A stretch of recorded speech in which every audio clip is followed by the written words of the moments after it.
Dadu's not giving his credit card and I need yours right now. Please. Like I want to shop so badly. He's also doing this paisa thing of his yaar. पैसा करती है क्यों पैसे पे तू मरती है। तो दोस्तों, आपको भी पता है कि बीवी को संभालना बहुत मुश्किल काम है। खर्चालू हो चुकी हैं और पैसे हैं नहीं। बच्चे उससे भी ज्यादा तांडव मचाते हैं। जमाना ही ऐसा है 21st सेंचुरी का। अब ये वीडियो भी देख लीजिए जरा। जेरोम पावेल साहब, जो फेडरल रिजर्व, जो कि अमेरिका का आरबीआई, उसके chairman. Fair to say you simply flooded the system with money. Yes, we did. That's another way to think about it. We did. Where does it come from? Do you just print it? We print it digitally. So we as a central bank, we have the ability to create money digitally, and we do that by buying treasury bills or bonds or other government guaranteed securities, and that actually increases the money supply. But by law, Chairman Powell's Federal Reserve can only lend money that must be paid back. तो दोस्तों, इस video के अंदर हम बात ही करने वाले हैं कि एक्चुअली में हाउ इज मनी क्रिएटेड, पैसा पैदा कैसे होता है। And I am very sure कि आप में से अधिकतर लोगों को ये नहीं पता होगा कि जितना भी पैसा इकोनॉमी में आता है वो मोस्टली बैंकिंग चैनल्स के थ्रू ही आता है या बैंक्स के थ्रू आता है, चाहे वो फॉरेन बैंक्स हो या इंडियन बैंक्स हो। पैसा क्रिएट ही वहां होता है। And how is it done? अगर हम ये सोचते हैं, और हम में से कई लोग, इनफैक्ट अधिकतर लोग यही सोचते होंगे कि पैसा जो बैंक में हम डिपॉजिट करते हैं और जो बैंक उसके अंदर से लेंडिंग कर देता है और जो इंटरेस्ट का डिफरेंस है उसमें कमा के अपना गुजारा कर लेता है। जी नहीं, this is completely the wrong answer. Actually banks run on fractional lending system and the fractional lending system is 10% at this moment the reserve. That means कि सपोज कर लीजिए HDFC बैंक के पास 75,000 करोड़ के डिपॉजिट्स हैं, तो वो 7.5 लाख करोड़ रुपए की लेंडिंग कर सकता है। Now this money that they give you in the form of a credit, वो एक अपनी बुक्स में एंट्री कर देते हैं और डिजिटली इस पैसे को क्रिएट कर देते हैं out of nothing. Obviously it is based on the protocols of RBI, और ये इतना आसान नहीं है, नहीं तो शायद आपको भी बैंकिंग लाइसेंस मिल ही जाता, पर नहीं मिलेगा क्योंकि आप अपनी प्रिंटिंग खुद ही शुरू हो चुके होते। So basically money is credit और डेट, आप जो कर्जा लेते हैं। ये जो कर्जा है यही मनी की डेफिनेशन है। पिछले 100 साल से ऑल ओवर द वर्ल्ड यही सिस्टम चलता आ रहा है। और आप भी जो बैंक में डिपॉजिट करते हैं, अगर आप सोचते हैं कि ये पैसे आपके हैं, करेक्ट नहीं है, रॉन्ग आंसर। ये पैसे लीगली अब आपके नहीं हैं। Bank only has a legal obligation to pay it, but you are not the legal owner of this money any more. So banks क्या करते हैं इस डिपॉजिट के अंदर, जैसे मैंने आपको बताया कि अगर फ्रैक्शनल लेंडिंग रिजर्व 10% का है, अगर 100 रुपए का उनके पास में लेंडिंग है और 10 रुपए के उन्होंने डिपॉजिट्स ले रखे हैं, अगर वो 20 रुपए के हो जाते तो एक्स्ट्रा 10 रुपए जो बचते हैं उसको बैंक आरबीआई को दे के उससे इंटरेस्ट भी कमा सकता है रिवर्स रिपो रेट पे, जो कि इंडिया में 3.5% का है। जी हाँ, आपके डिपॉजिट से आरबीआई से भी इंटरेस्ट कमाते हैं।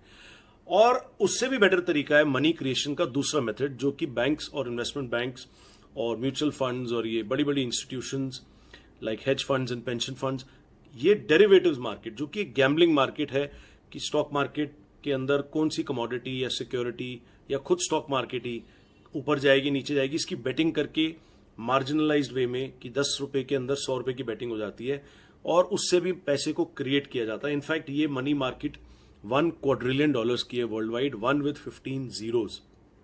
कैलकुलेटर में भी शायद इतने जीरो नहीं आते होंगे।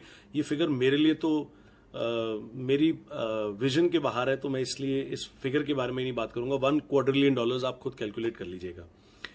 तो दोस्तों, मनी मार्केट और जो ये बैंक्स और मॉनेटरी सिस्टम आज की डेट में चल रहा है ना, ये इतना डिफंक्ट हो चुका है क्योंकि जैसे मैंने आपको बताया कि एक तो ये फ्रैक्शनल लेंडिंग सिस्टम है, money is equal to debt, और डेरिवेटिव से भी बैंक पैसे कमा लेते हैं। लेकिन यूएसए में तो इससे भी ऊपर हद मार चुके हैं। पिक्चर अभी बाकी है मेरे दोस्त, पूरी कहानी बता देता हूं। जैसे मैंने आपको फेडरल रिजर्व चेयरमैन का वो वीडियो दिखाया, बेसिकली इस पैसे से इन्होंने क्वांटिटेटिव ईजिंग नाम के एक नए पैसे को जन्म दिया 2008 में। 2008 तक फाइनेंशियल जो लाइबिलिटी थी फेडरल रिजर्व की, वो $1 ट्रिलियन की थी। मतलब 200 साल अमेरिका के इतिहास के, 250 साल हो गए, $1 ट्रिलियन के कर्जे तक पहुंचे वो फेडरल रिजर्व। अब वो $10 ट्रिलियन हो चुका 2020 के एंड तक। क्वांटिटेटिव ईजिंग में उन्होंने too big to fail banks को बचाया, क्रेडिट डिफॉल्ट स्वैप्स और कोलैटरल डेट ऑब्लिगेशंस और प्राइम सब प्राइम मॉर्गेजेस को बाय करके, टेक्निकल्स हैं, गूगल पे सर्च कर लीजिएगा, we will not go into details in this video, और उन बैंक्स को बचा लिया। लेकिन 2020 में तो उन्होंने और हदें पार कर ली। Now they are buying government bonds, securities, they buying even private bonds, corporate bonds, जो कि एक किस्म के जंक बॉन्ड्स हैं। किसी सरकार का या किसी भी फेडरल रिजर्व का, सेंट्रल बैंक का कोई रोल नहीं बनता प्राइवेट इक्विटी मार्केट्स में घुसने का। They are primarily an institution जो कि मॉनेटरी पॉलिसी तय करती है एक इकोनॉमी की, and which is done on the basis of कितना इन्फ्लेशन मार्केट में हो रहा है। अगर बहुत ज्यादा रोबस्ट ग्रोथ है और डिमांड बहुत ज्यादा हाई है तो प्राइसेस प्रोडक्ट्स और सर्विसेज के बढ़ जाते हैं, तो टाइटन कर देते हैं मॉनेटरी सप्लाई को इंटरेस्ट रेट रेज करके, and when the demand is very low they try to loosen up the monetary supply. और इन्फ्लेशन जो होता है वो एक किस्म से ये भी है, इनफैक्ट एक्चुअली में यही है कि आपके पैसे की कीमत घट रही है।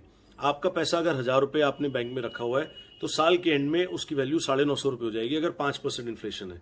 पैसे की कीमत घट रही है, और ये पैसे की कीमत इसलिए घटती है क्योंकि जितना भी पैसा आज की डेट में मार्केट्स में है ये सब फिएट मनी है। This is not backed by any real money. ये गवर्नमेंट का प्रॉमिस है और गवर्नमेंट पे आप ट्रस्ट करते हैं कि वो प्रॉमिस को पूरा कर देगा। We have a lot of good faith based on the prowess of the U.S. printing press. I mean, the United States maintains reserve currency status. That's Everywhere. fake money, though. That's not real money. That's fake money. That's $200 trillion of fake money. Oh, you're really? I know, but it's all based on faith. How long is this sustainable, though? Wow. To go at that pace. The argument then becomes about the taxpayer who's pissed off and saying, "Let me get this straight. You can constantly bail yourself out, and you can constantly go print money with this quantitative easing. Why the hell do I have to pay taxes? Why do I pay taxes?" These are the seeds of social unrest in this country. You can only drive so big of a wedge between the haves and the have-nots, especially when you're gutting out the middle class in the process. The Federal Reserve monetizing the U.S. debt is what enables all of this. लेकिन जब आप इतना सारा पैसा print कर देते हैं तो अल्टीमेटली, अभी तो डिफ्लेशन चल रहा है, कोविड के बाद डिमांड ही नहीं है और लोग पैसा बचा रहे हैं, सेविंग्स बढ़ चुकी हैं। लेकिन जैसे ये पैसा ट्रिकल डाउन होकर मार्केट में आएगा तो ये हाइपर इन्फ्लेशन कॉज करेगा। और ये मार्केट में क्यों आएगा ये भी मैं बता देता हूं, क्योंकि अभी तो ये पैसा अमीरों के पास ही है, high net worth individuals, hedge funds, corporates, बड़ी बड़ी कंपनीज जिनको बचाया जा रहा है, या फाइनेंशियल इंस्टीट्यूशंस जिनको बचाया जा रहा है। और वो क्या करते हैं, ट्रेजरी कि बॉन्ड, जो ये फेडरल रिजर्व जहां भी पैसा लगा रही है वहीं वो पैसे लगा देते हैं, चाहे मनी मार्केट में हो, स्टॉक मार्केट में, और उसकी प्रॉपअप हो रही है। आप देख रहे हैं stock market all time high पे चल रहा है, इकोनॉमी की हालत डाउन है। $55 ट्रिलियन की यूएस की स्टॉक मार्केट की आज की वैल्यू है, और $20 ट्रिलियन का यूएस का इकोनॉमिक आउटपुट है, जीडीपी जिसे कहते हैं। 1:1 रेशियो होना चाहिए। वॉरेन बुफे साहब के हिसाब से भी, जो आज की डेट में वर्ल्ड के सबसे वेल्दिएस्ट इन्वेस्टर हैं, 7.5 लाख करोड़ मतलब $100 बिलियन उनकी जेब में कैश पड़ा है, लेकिन वो इन्वेस्टमेंट नहीं कर रहे क्योंकि उनको भी पता है कि ये मार्केट का सिस्टम इतना डिफंक्ट हो चुका है, झोंका हल्का सा भी चेंज होगा, मार्केट की विपरीत होगा तो ये बड़ी बड़ी कंपनियां, बड़े बड़े लोग अपने पैसे निकाल के अंटियो लेंगे और आप जैसे रिटेल इन्वेस्टर्स के पैसे बिल्कुल मर जाएंगे। और ये होना ही है बिकॉज हम आज की डेट में लॉन्ग टर्म डेट साइकिल के बिल्कुल एंड के चरण पे चल रहे हैं। लॉन्ग टर्म डेट साइकिल क्या होता है, गूगल कर लीजिएगा। जस्ट एक एग्जांपल के तौर पे बता देता हूं। रे डालियो साहब जो वर्ल्ड के सबसे बड़े हेज फंड को चलाते हैं, which is Bridge Water House Coopers, उनकी ही किताब है प्रिंसिपल्स ऑफ मनी, जिसके अंदर ये बता रहे हैं कि ये जो पैसा मार्केट में स्टिमुलस की तरह दिया जा रहा है, इससे इनकम इनक्वालिटी बढ़ रही है क्योंकि ये पैसा गरीबों तक तो पहुंच नहीं पाता, अमीरों के ही पास रह जाता है और कॉन्सेंट्रेशन ऑफ वेल्थ में वो पैसे और कमा जाते हैं और गरीब गरीब हो जाता है। बिकॉज ये गेम है, गेम थ्योरी है, सट्टेबाजी है, और जिससे कि अल्टीमेटली नुकसान हो रहा है मार्केट का, आपका, रिटेल इन्वेस्टर्स का और पूरे मॉनेटरी सिस्टम का। और जैसे ये नुकसान बहुत बढ़ जाएगा, यूएस भी जापान की तरह एक ज़ॉम्बी इकोनॉमी बन जाएगा। जापान का सेंट्रल बैंक आज की डेट में जापान के 85% स्टॉक एक्सचेंज को ओन करता है। जी हां, गूगल इट। और यूरोप के अंदर आज की डेट में नेगेटिव इंटरेस्ट रेट्स चल रहे हैं, यानी कि बैंक्स जो हैं उनको अपने वहां के आरबीआई के या सेंट्रल बैंक जो ईसीबी है वहां से पैसे लेने के लिए इंटरेस्ट देना, मतलब पैसे अगर वो डिपॉजिट कर रहे हैं तो उसका भी इंटरेस्ट देना पड़ेगा 1%। तो ऐसी सिचुएशन में कौन सा बैंक सेंट्रल बैंक के पास पैसे छोड़ेगा? एक्सेस रिजर्व जो इंटरेस्ट ऑन ओपन अर्निंग्स होती है कोई नहीं रखेगा। तो ये बड़ा ही डिफंक्ट सा सिस्टम होता जा रहा है। अब इस वीडियो का मैं कंक्लूजन बता देता हूं कि मैं ज्ञान कह लीजिए, ये सूचना कह लीजिए, आपको क्यों दे रहा हूं। क्योंकि दोस्तों, अगर आपको ये लग रहा है कि कोविड-19 के बाद आप परेशान हो गए हैं और कोविड-19 खत्म हो जाएगा और 4-6 महीने में, और आपको लगता है कि सब नॉर्मल आ जाएगा, इकोनॉमिक सिस्टम जो इतना डिफंक्ट हो चुका है, मॉनेटरी सिस्टम जो इतना डिफंक्ट हो चुका है कि अभी पीड़ाजनक फेज लिखा है आने वाले 3-4 साल। मैं चाहता हूं आप अपने आप को ब्रेस कर ले इम्पैक्ट के लिए। दो ही तरीके हैं अपने आप को हेज करने के। या तो आप गोल्ड में पैसा लगा लीजिए, फाइनेंशियल एडवाइस नहीं दे रहा हूं, आप गोल्ड की वैल्यू देख लीजिए, पिछले 20 साल में 10 गुना बढ़ चुकी है। डॉलर टर्म्स में नहीं बढ़ी उतनी, क्योंकि डॉलर के अंदर वर्ल्ड की रिजर्व करेंसी है, वो इन्फ्लेशन को भी एक्सपोर्ट कर लेते हैं। ये बहुत टेक्निकल शब्द है, ये मैं आगे किसी वीडियो में समझा दूंगा, लेकिन ये आने वाले टाइम में डॉलर में भी आएगा ही, और gold will rise to newer heights. Second thing is to embrace financial technologies like blockchain and to have cryptocurrencies acceptance. Even मैं तो कहूंगा इंडिया जैसी कंट्री को तो फाइनेंशियल इनोवेशन के अंदर और आगे बढ़ना चाहिए। बिटकॉइन और इथीरियम जैसी करेंसीज को, बिटकॉइन तो कंप्लीटली डिफ्लेशनरी है, इसको एम्ब्रेस करना चाहिए, उसकी माइनिंग को एम्ब्रेस करना चाहिए। ग्लोबल फाइनेंशियल हब बनाने के लिए इंडिया को ब्लॉकचेन टेक्नोलॉजी को और लागू करना चाहिए, जैसे चाइना ऑलरेडी कर चुका है ई-रेमनिम्बी लॉन्च, वैसे इंडिया को भी करना चाहिए ई रूपी। और उससे क्या, करप्शन भी ब्लॉकचेन के थ्रू आपकी गवर्नमेंट बिल्कुल खत्म हो जाएगा। इनफैक्ट इंडिया के अंदर तो कैपिटलिस्ट इकोनॉमी होनी चाहिए, और मनी मार्केट और डिमांड और सप्लाई डिफाइन करे, डिसाइड करें कि कितना पैसा आएगा, कितना क्रेडिट मिलेगा, रादर देन कि गवर्नमेंट सारे निर्देश दे। और अल्टीमेटली गवर्नमेंट का साइज होना चाहिए बहुत ही कम, उनका फोकस होना चाहिए सिर्फ कैपिटल फॉर्मेशन पे, कि ब्रिज बनाने हैं, पोर्ट बनाने हैं, मनरेगा चलाना है, गरीबों तक राशन पहुंचाना है, और डिफेंस के ऊपर स्पेंडिंग करनी है कि अपने देश को दुश्मनों से बचा सके। इसके अलावा गवर्नमेंट का कोई रोल नहीं होना चाहिए। It should be left to an autonomous body और a finance minister who has very high calibre and who understands micro economics, जिससे कि देश नई सीमाएं टच कर सके। कैपिटल रिपैट्रिएशन लॉस चेंज होने चाहिए कि आपके देश के अंदर फॉरेनर्स जितने पैसे लाएं, कंप्लीटली पैसे लेके वापस भी जा सकते हैं, फुल कैपिटल अकाउंट कन्वर्टेबिलिटी हो, उनके ऊपर कोई रिस्ट्रिक्शंस नहीं हो। इंडिया को इतना लिबरल इकोनॉमी बना दे कि लोग खुद ही पैसे लगा के उसको और ग्रो करना चाहे, और जहां ग्रोथ होगी वहां इनोवेशन भी होगी, बिना पैसे की इनोवेशन भी ठेंगा नहीं हो पाएगा। इसके अलावा भी लेबर रिफॉर्म्स होने बहुत जरूरी है कि लेबर का कोई मिनिमम फिक्स रेट नहीं हो। Let capitalist demand forces and supply forces determine की क्या रेट होगा, जैसे चाइना की ग्रोथ की पहले फेज में था। लेकिन अनफॉर्चुनेटली हमारे पॉलिटिशियंस जो हैं अपने देश से ज्यादा अपने री इलेक्शन पे फोकस करते हैं, तो इसलिए उनसे ये मांगना शायद इम्पॉसिबल ही रहा है आज तक, आगे का कह नहीं सकते। परिस्थितियां इनोवेशन को जन्म देती हैं, शायद वो भी इस बात को समझे कि ये इंडिया का लास्ट चांस है। क्यों? क्योंकि 3 ही सिनेरियोज दिख रहे हैं आज की डेट में ग्लोबली। बिकॉज ये तो पक्का है कि यूएस डाउनफॉल में जाएगा, इतना फ्री प्रिंटिंग ऑफ मनी और ये करंट मॉनेटरी सिस्टम डिफंक्ट है, और ये हमेशा नहीं चल सकता, और हम लॉन्ग टर्म डेट साइकिल के एंड स्टेज पे हैं, जो कि एक्सपर्ट्स भी बोल रहे हैं। तो 3 ही सिनेरियोज हैं, जैसे मैंने बोला।